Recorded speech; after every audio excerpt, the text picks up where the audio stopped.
Pag single mom ka, tapos nakatagpo ka ng lalaking tatanggap sa'yo, sasabihin ng ibang tao, ay may anak na kumerengkeng pa. Paiba-iba ka relasyon. Di ba siya nahihiya?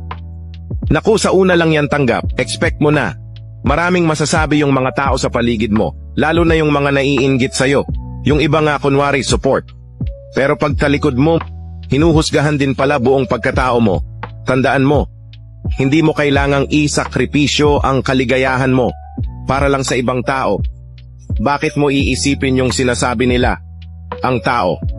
Kahit anong pakita mong pagmamalinis dyan, kung talaga ang inggit at galit sa'yo yan, may masasabi at masasabing pangit na salita. Sa'yo yan, sundin mo na lang. Kung ano yung alam mong tama sa nararamdaman mo.